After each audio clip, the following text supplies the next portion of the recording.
Magic, being the science of universal equilibrium and having the truth, reality and reason of being for its absolute principle, accounts for all the antinomies and reconciles all actualities which are in conflict one with another by the one generating principle of every synthesis. That harmony results from the analogy of opposites. For the initiate of this science, religion is not in doubt because it exists, and we do not deny what is. Being is being. The apparent opposition of religion and reason is the strength of both, establishing each in its distinct domain and fructifying the negative side of each by the positive side of the other. As we have just said, it is the attainment of agreement by the correspondence between things that are contrary. The cause of all religious errors and confusions is that, in ignorance of this great law, it has been sought to make religion a philosophy and philosophy in its turn a religion, subjecting matters of faith to the processes of science, which is no less ridiculous than the subjection of science to the blind obedience of faith. It is no more the province of a theologian to affirm a mathematical absurdity or reject the demonstration of a theorem than it is the province of a man of learning, in the name of science, to oppose or maintain the mysteries of dogma. If we inquire of the Academy of Sciences whether it is mathematically true that there are three persons in one God, and whether, on the basis of physiology, it can be certified that Mary, the Mother of God, was conceived immaculate, the Academy of Sciences will decline to judge thereon, and it will be right. Scholarship has no title to pronounce, as the questions belong to the realm of faith. An article of faith is believed or is not believed, but in either case it is not a matter of discussion. It is of faith precisely because it eludes examination by science. When Joseph de Maistre assures us that one of these days we shall speak in terms of wonder about our actual stupidity, he is referring, no doubt, to those people of pretended strong mind who daily inform us that they will believe in the truth of a dogma when it has been proved scientifically. This is equivalent to saying that they will believe when nothing is left for believing, when dogma as such is destroyed, having become a scientific theorem. It is another way of suggesting that we shall confess to the infinite when it has been explained, determined, circumscribed, defined, or, in a word, changed into the finite. We will believe in the infinite when we are quite certain that it does not exist. We will admit the immensity of the ocean when we see it put into bottles. But then, my friends, that which has been proved to you and brought within your comprehension is henceforth a matter of knowledge and not of faith. On the other hand, if you are informed that the Pope has decided that 2 and 2 are not 4 and that the square of the hypotenuse is not equal to the squares drawn on the two other sides of a right-angled triangle, you would be justified in replying that the Pope has not so decided because he has no title. These things do not concern him and he may not meddle therein. Here a disciple of Rousseau will exclaim that this is all very well, but the Church does require us to believe in things which are in formal opposition to mathematics. All mathematical science tells us that the whole is greater than the part. This notwithstanding, when Jesus Christ communicates with his disciples, he must hold his entire body in his hand and put his head in his own mouth. The miserable pleasantry in question occurs textually in Rousseau. It is easy to answer that the sophist is confounding science with faith and the natural order with that which is supernatural or divine. Were it claimed by religion that in the communication of the Eucharist our Saviour had two natural bodies of the same form and size, and that one was eaten by the other, science would be entitled to protest. But religion lays down that the body of the Master is divinely and sacramentally contained under the natural sign or appearance of a fragment of bread. Once more, it is a question of believing or not believing. Whosoever reasons thereon, and discusses the thing scientifically, deserves to be classed as a fool. Truth in science is proved by exact demonstrations. Truth in religion is proved by unanimity of faith and holiness of works. We have authority in the Gospel to recognize that he who could say to the paralytic, "Take up thy bed and walk," had the right to forgive sins. Religion is true if it is the realization of perfect morality. Works are the proof of faith.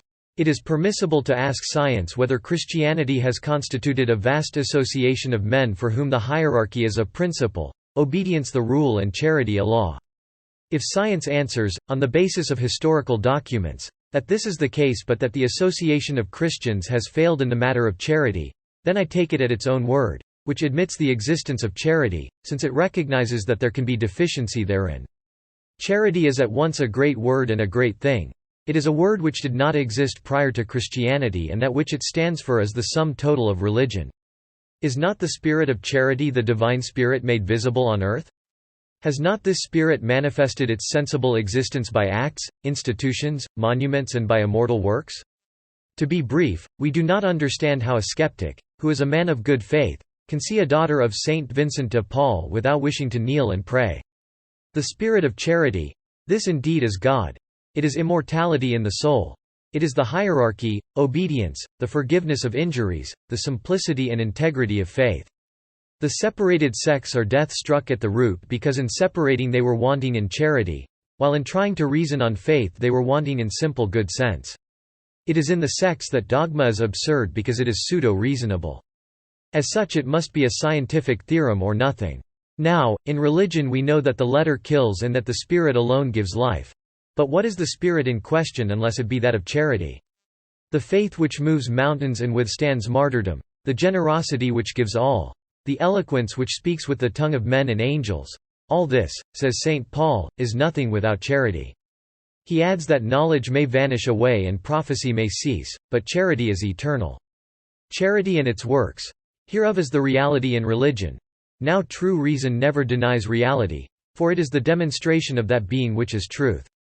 It is in this manner that philosophy extends a hand to religion, but without ever wishing to usurp its domain, and, on this condition, religion blesses, encourages and enlightens philosophy by its loving splendors.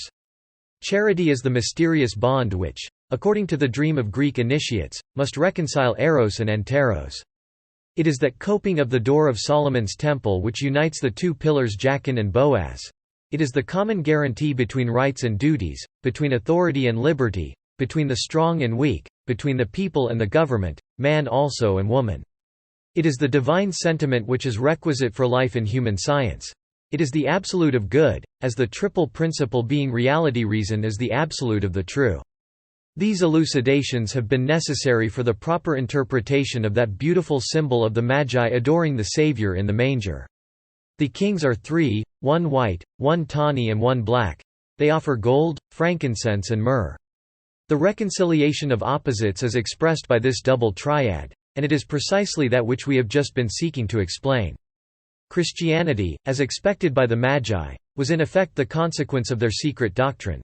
But this Benjamin of ancient Israel caused, by the fact of its birth, the death of its mother. The magic of light, that of the true Zoroaster, of Melchizedek and Abraham came to an end with the advent of the great fulfiller.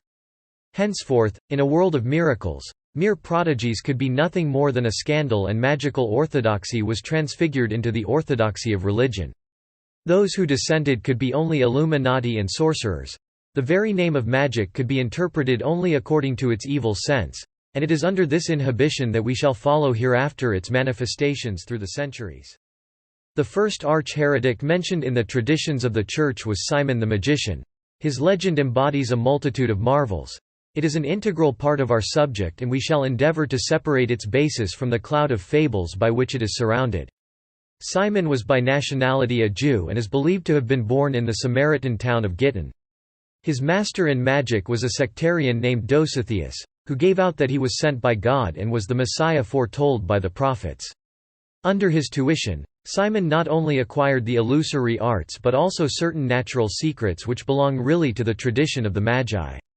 He possessed the science of the astral fire and could attract great currents thereof, making himself seem impassible and incombustible. He had also the power to rise and remain in the air.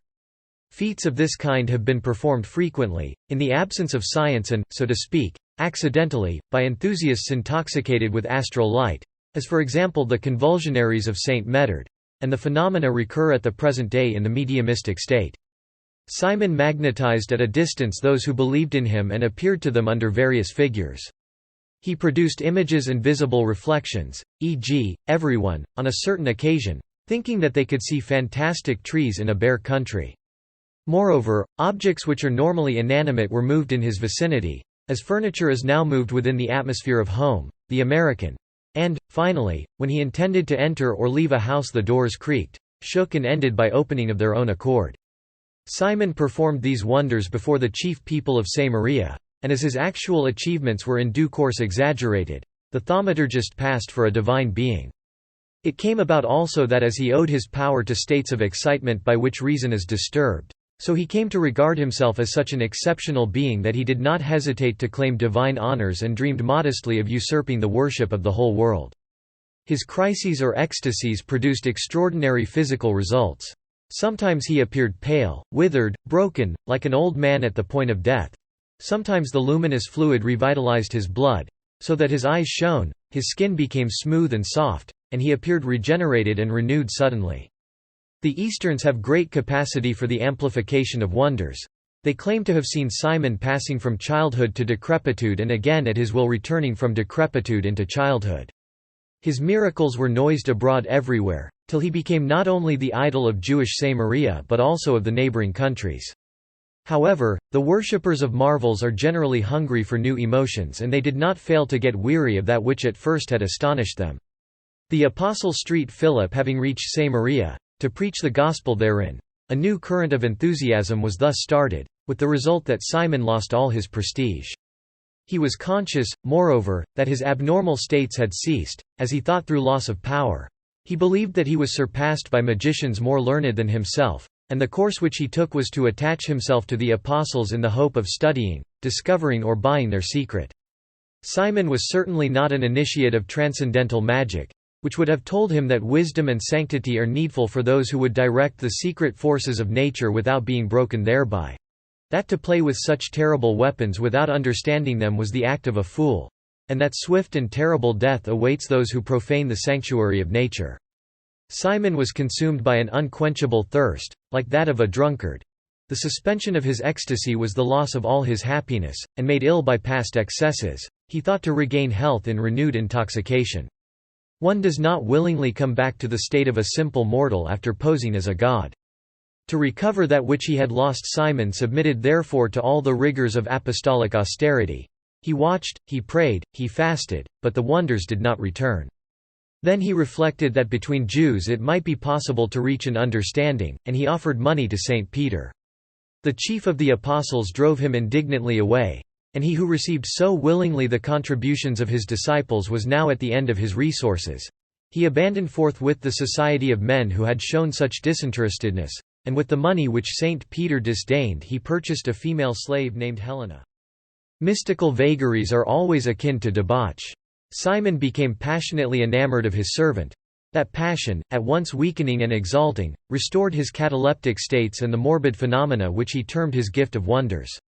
A mythology full of magical reminiscences, combined with erotic dreams, issued fully armed from his brain. He undertook pilgrimages like the apostles, carrying Helena with him, dogmatizing and showing himself to those who were willing to worship and doubtless also to pay him. According to Simon, the first manifestation of God was by means of a perfect splendor which produced its reflection immediately.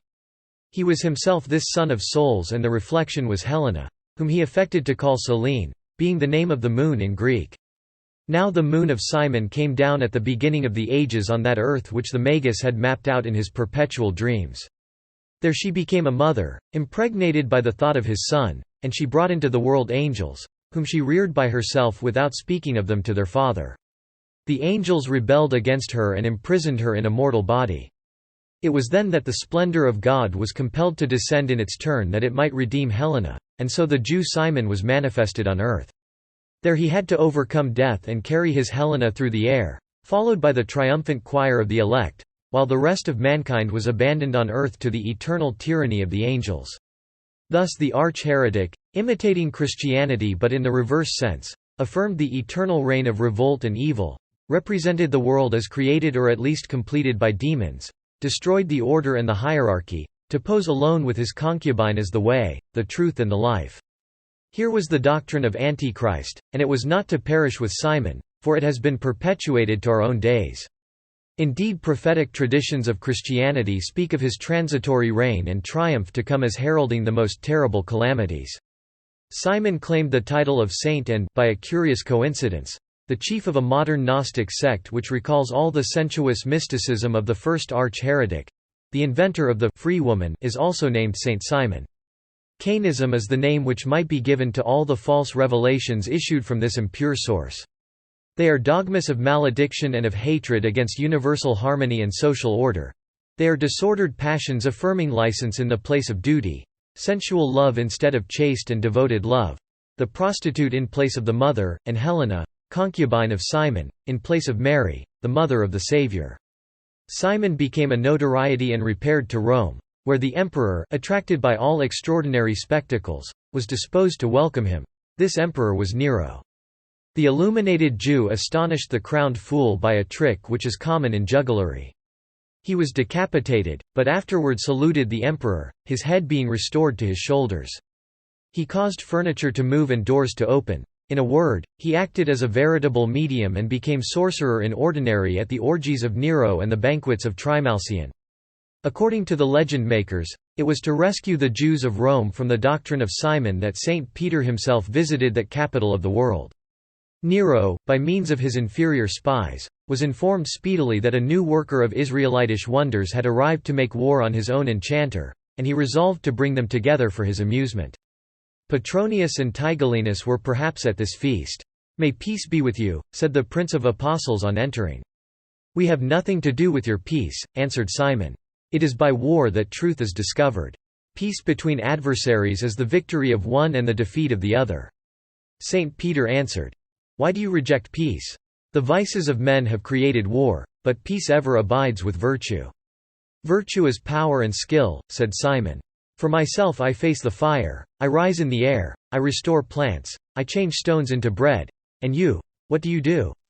"I pray for you," said Saint Peter, "that you may not perish the victim of your enchantments. Keep your prayers, they will not ascend to heaven as quickly as myself." And behold the magician passing out by a window and rising in the air outside. Whether this was accomplished by means of some aerostatic apparatus concealed under his long robes or whether he was lifted up, like the convulsionaries of Paris the Deacon, owing to an exaltation of the astral light, we are unable to say. But during this phenomenon Saint Peter was praying on his knees, and Simon fell suddenly with a great cry, to be raised with his thighs broken. Nero imprisoned Saint Peter, who seemed a far less diverting magician than Simon. The latter died of his fall. The whole of this history, which belongs to the popular rumors of the period, is now relegated, though perhaps wrongly, to the region of apocryphal legends. On such account it is not less remarkable or less worthy to be preserved. The sect of Simon did not end with himself, and his successor was one of his disciples, named Menander. He did not pose as a god, being contented with the role of a prophet.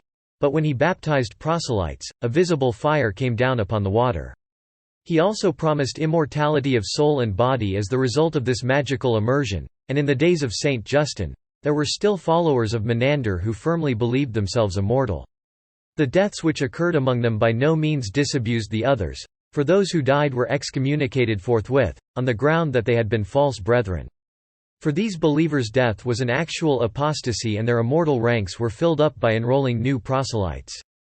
Those who understand the extent of human folly will not be surprised to hear that in this present year, being 1858, there exists in America and France a fanatical sect in continuation of that of Menander. The qualification of magician added to the name of Simon rendered magic a thing of horror to Christians. But they did not on this account cease to honor the memory of the Magi kings who adored the Savior in his cradle.